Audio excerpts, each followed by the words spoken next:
Hi boys and girls, this is Mrs. Allen. I wanted to get on real quick and show you some of the items that I'm going to be sending home with you today in your toolkit. So in your toolkit, you're going to have two sets of sight word cards. The first set, the green set, is the 100 sight word lists that we would be working on currently right now.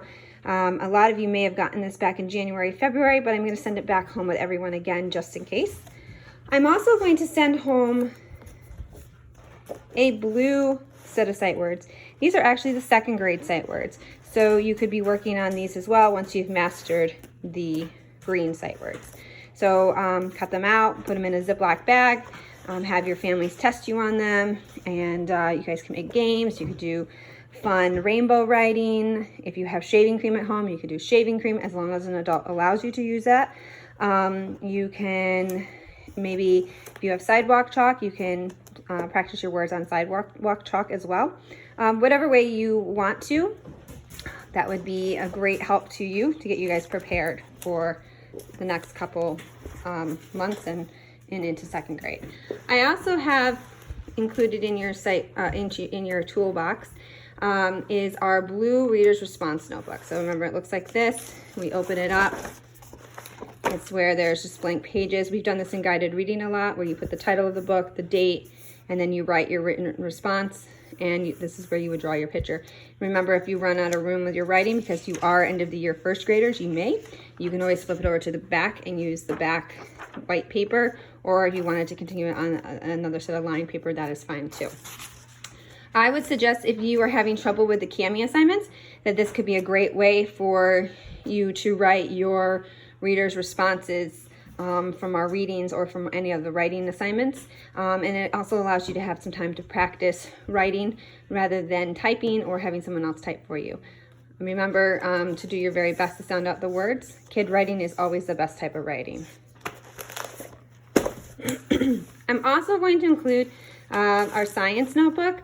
We may or may not use many of the pages in the science notebook, but we're going to be moving into talking about plants and animals. So if I do ask you to do something in your science notebook, there is something right here for you to reference and for you to use.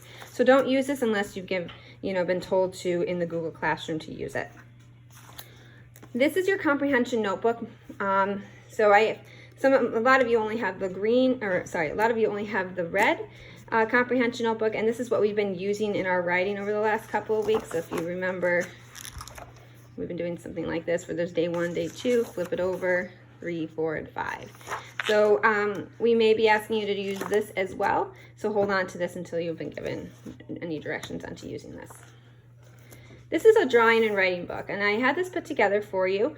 And in here, it's simply just some plain pages. So all of this is full of plain pages. This could be a place for you to be practicing your sight words if you wanted to rainbow write, or to write your words in a sentence. This could also be a place where you wanted to do an illustration to go along with your writing, whatever it might be. But this is a great place for you to be using this. I know that the district has given you guys crayons when you first got your Chromebook, so you can utilize your crayons here. Okay. And I also sent home a blue folder. You guys may remember this. This is our folder that we've used in writing time. So here's our blends. Here's some of our sight words. Here's our editing checklist that you can be using. So this is a great reference tool when you're writing.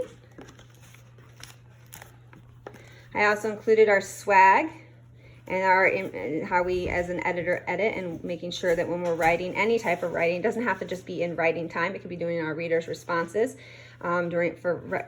responding to reading, or any of the writing assignments that we give you. Just making sure that you have spaces, your word wall words, which are the words that you found in your blue folder here, or the sight words I sent home. A punctuation mark is at the end of every sentence, and that each beginning of a sentence has a capital letter.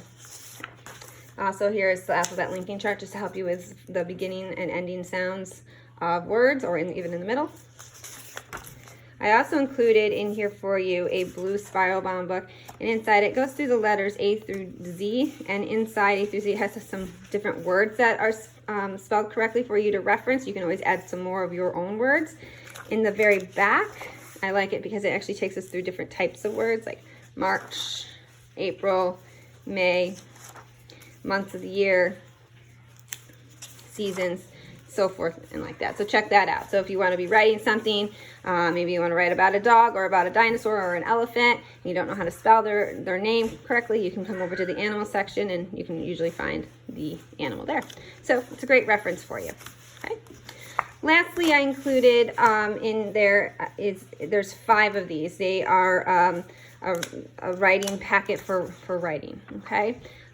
Do not use these yet. We will give you further instruction on these, but there are 5 of them in there. Again, please don't use these until you've been given instruction on how to use them. Okay. Lastly, I should say, that was all the books, but lastly, I have some other little items that I'm going to send home to you today as well. So I have 5 pencils, a sharpener, an eraser. I also included a clear plastic page and 2 dry erase markers that you guys brought in at the beginning of the school year. So this can be used for you when you're doing math problems, when you're wanting to write with sight words, any type of time that you need to practice doing any type of writing, and you want to make it fun. You can use the transparency and the dry erase markers. I would suggest erasing it with a paper towel, a napkin, or you can even get an old sock or an old washcloth. Make sure your parents have approved of it, and you can use that as an eraser as well. Okay, so any questions, let me know, and I hope you enjoy.